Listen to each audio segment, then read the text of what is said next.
Good morning, everybody. Happy Monday. It's March 13th, 2023. Great to be with all of you today. Let me turn my heater off. My name is Bob Lang, and I run explosiveoptions.net. And you got to get a look at my new trading assistant, the intern. That's Tony.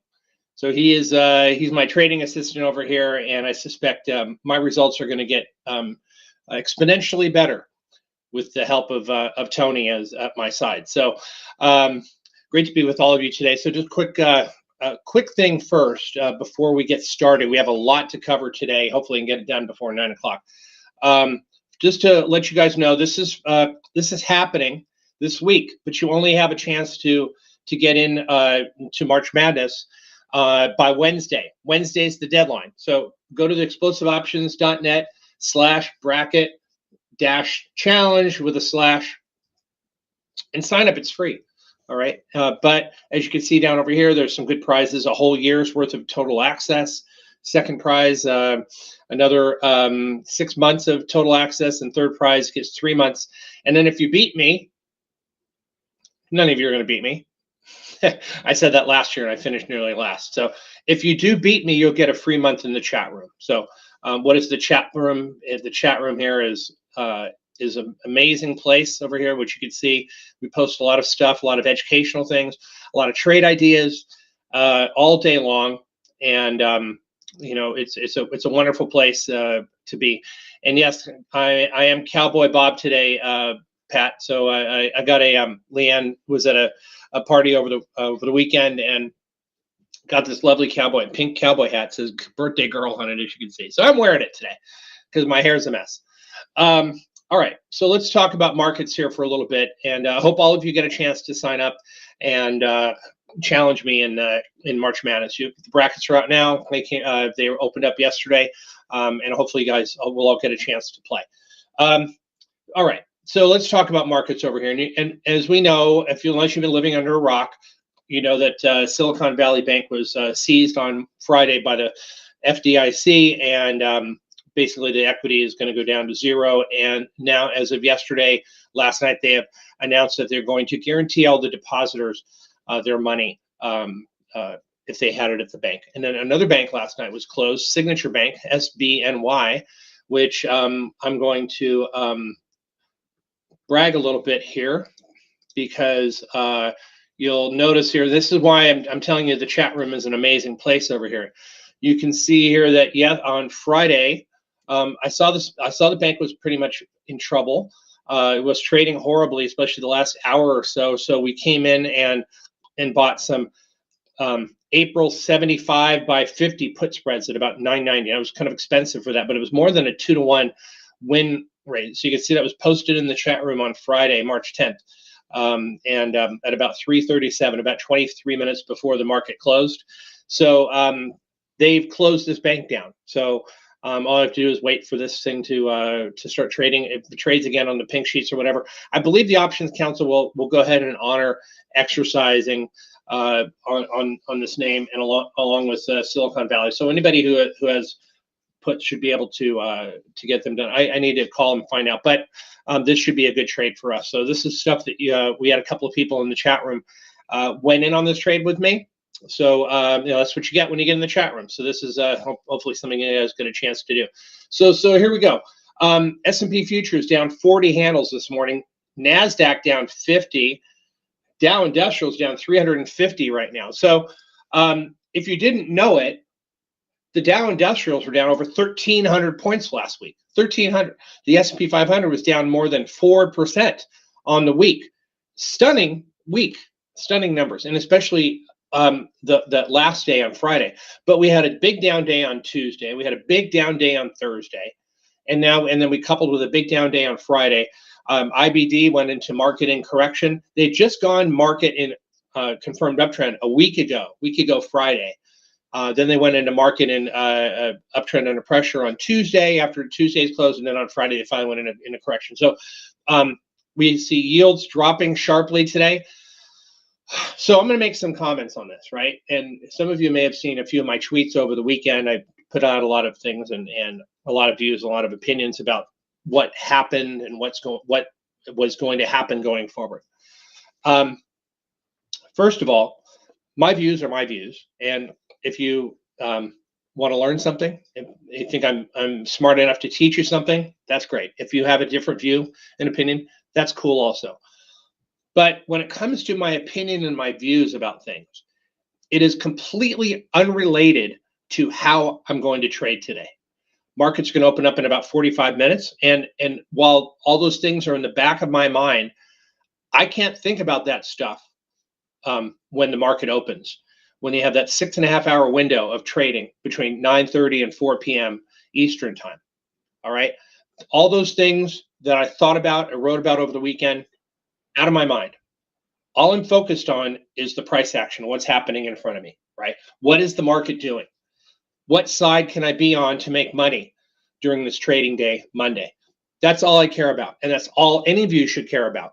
All this other stuff is minutia. It's talk about water cooler talk, things you can discuss outside of the market hours, outside of the trading, right? Now, anybody who trades futures, obviously, right, sees all this stuff going on, sees all this action on the volatility rising.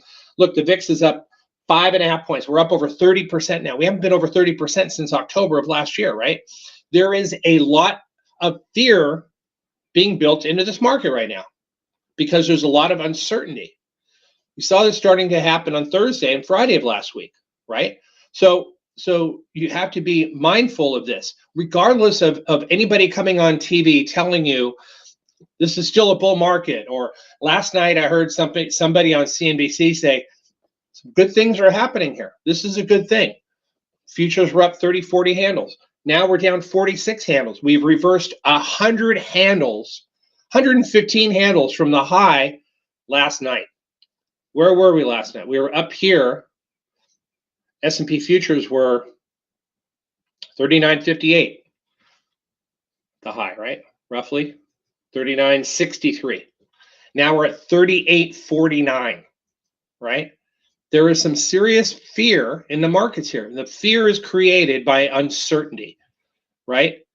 Is it an emotional response? Sure it is. Just like last night when the Fed stepped in and did their program to shore up depositors, that was in response to an emotional outburst that could have happened. We could have had a run on the banks. So they wanted to get in front of that, and ease people's minds and fears that we'd have a 1920s or 30s type of a run on the bank, right? They saw that potentially happening in 2020. They saw it happen back in 2008 and 9. So what do? They come out and say, "Don't worry, everyone. It's fine. It's okay." Right? But is it? Is it really okay? I looked at Fed funds futures and I'm still mind boggled at this moment as to what I'm seeing here. Right? Look at this. Look at this right here. This says a 55% chance of no rate hike next week. This says 44% chance of a 25 basis point rate hike next week. And then we go all the way out to July. No, nothing here. They have sold this future when they bought the future. When they bought the future and the interest rates have gone down, right? So what boggles my mind here is that how could the market get in front of the data that's coming out this week, especially tomorrow is CPI and Wednesday's PPI, and we have retail sales coming out. How does the market get into start correcting without seeing the data? Just yesterday, Richmond Fed President Tom Barkin came out and said, "I'm in the camp of a 50 basis point rate hike next week." It's not priced in anymore. Yeah, on Friday it was priced in at about a 70% probability of 50 basis points. Now it's at 0, right? So I don't like to always say that the market's getting it wrong, but I think in this particular case, it's premature and it's wrong right now. It's wrong because the Fed doesn't believe this story right here. The Fed does not believe this is the story right here. Can't say anything right now because this is in their blackout period where they can't make any comments. The Fed doesn't believe this right here. And we've seen what happens when the Fed is at odds with what the market is. Anybody remember what happened at Jackson Hole last year in August? I do, right? The markets were looking for the Fed to pivot. Jay Powell squashed that theory, and the markets got ripped on that day. Okay. Now maybe next week when they come out with a statement, they come out and talk about how this could have been a systemic problem or something like that. The only systemic problem there is that when it comes out in the media and it's repeated over and over and over again, that, oh my God, somebody's going bankrupt here. Silicon Valley Bank. Oh my God, I'm not gonna be able to get my money out. And so all he simply did yesterday was allay those fears. But again, I'm still curious about this, because what if the Fed stays the course and continues to raise interest rates at a higher pace? Chair Powell just said that last week. We may be willing to raise interest rates at a faster pace, even at a higher rate, right? And what happened to 6% at the end of the year, or even September? It's gone, right? So people have gotten rid of that because they're trying to jump ahead and get ahead of the Fed here, and I think it's premature and I think it's wrong. That's my view. But you know what? We'll trade the markets accordingly, because if the inflation numbers come out hot tomorrow and the markets don't like it, well, we'll see a continuation of this drop here in the markets, and we'll see these Fed funds futures start pricing in higher interest rates going forward here, and the markets aren't going to like it. Okay. All right. So that's that, and want to talk about a couple of other charts over here. So this is a chart I bring up quite a bit. The S&P 500 stocks above their 50-day moving average. My assistant Tony told me to go ahead and put this up this morning, so I'm doing it. 16% of stocks above their 50-day moving average on the S&P 500. So what is that? About 75 stocks out of 500 are above their 50-day moving average. So about 425 stocks are still in bear markets. All right, that's how I interpret that. If we go even lower here, go down to these October lows here, right? Now, new highs, new lows, which has been strong all year long up until last week, right? We've been printing nice white candles over here above zero, and now we finally have a big print, minus 184 over here, and that's leading, that's down much further than it was on Thursday's closing print. Look, I realize that the markets are oversold here. Okay, let's look at the oscillators here. NASDAQ oscillator minus 366, New York Stock Exchange oscillator minus 306. There's going to be a whopper of a rally coming within probably about 5 days. Okay, I thought maybe it was going to be last night, but apparently futures players got suckered into it, into the market rally last night. They got all excited and complacent, said, this is it, game on, we're going back to new all-time highs. I saw those tweets out there. It's ridiculous. Okay, but anyway, I look at the oscillators. They're pretty oversold here. There's going to be a whopper of a rally that holds and sticks for a day or two. But the fact of the matter is, if you look at the charts, pay attention to the technicals, okay? I saw somebody disagreeing with me over on Twitter last night, and they said government intervention means fundamentals trump technicals. I couldn't disagree more than that, okay? First of all, government intervention has nothing to do with fundamentals, right? The fundamentals are horrendous right now in the for companies, and the prospects with higher interest rates for longer make it even harder for companies to do business here with high inflation. But in any event, the S&P 500 trending down, right? You can see that, right? I'm not making any of this stuff up.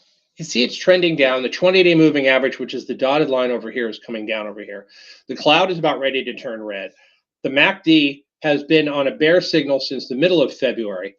All right? Relative strength is almost to an oversold level where it could be good for maybe a 1 or 2 day buy. We get below 30%. We might get there today. So look at the trend of the market right now. That's all you need to pay attention to. right?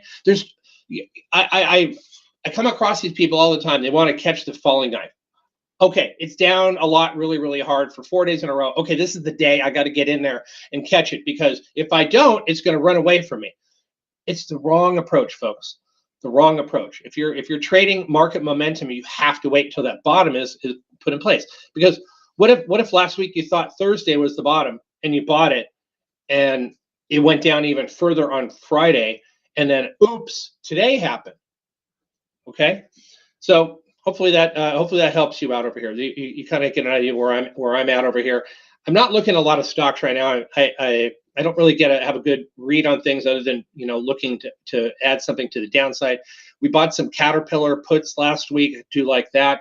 Home Depot as well too is one that I like. Let me put that chart up for you. Home Depot HD. You can see that it's holding this 286 level, but it breaks that level. We're coming down to those October lows, not too far away, down to 265, only 20 points, less than 6%. Okay. Lows also is one on the 200-day moving average. If it breaks this 200-day moving average, look, it's going to come back down to those October, November lows. People are going to start talking about that again. The S&P 500 is not too far away from those October lows, right? Look at that. October lows are 3,500 right over here. That's about 10% down. But the most important one is right here. Okay. Actually, right there. Let me clear that up there. Two most important areas are right here and right there. So this box over here represents the January lows, 3802, which is kind of where we started at. And you can see there's some really good support there from the last week in December. But then over here, you've got these December lows, 3762. If that breaks, which like it did in the Dow Industrials last week, the December lows fell on the Dow Industrials last week. And we're negative for the year in the Dow. There's more downside here. This 3,500 level is going to be coming into play, right? So what do? Protect yourself. It's still a bear market. Use the bear market playbook, which says have lots of cash, hold some puts, take your profits quickly, book your losses in a hurry if you have them, and just wait around and observe it and look for your opportunities as we move along. All right.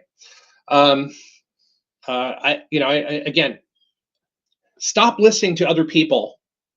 I'm not saying I know everything. You don't have to listen to me, but stop listening to the media and all the other people who think they know things. They don't know anything more than you do. Believe me, if you have some common sense and you have some idea about how things work, you're much smarter than anybody you'll see on TV every day of the week on business channels, Fin TV. Okay, so pay attention to what's going on in the markets. Pay attention to the price action. You're going to just take your time and stop listening to all the noise around you. That's all it is. It's just noise. All right. I got myself all jacked up today because I'm very excited. I got my new assistant working with me, and again, I'm really excited about that. And we're gonna wrap it all up here. Don't forget to sign up for March Madness, and games start on Thursday. We'll have daily bites in the morning on Thursday, and then don't forget to watch my San Diego State Aztecs taking on the College of Charleston, the Charleston Cougars, on Thursday, probably about 12:30 Eastern time. And have a great week, and be careful out there. Talk to you guys on Thursday. Bye.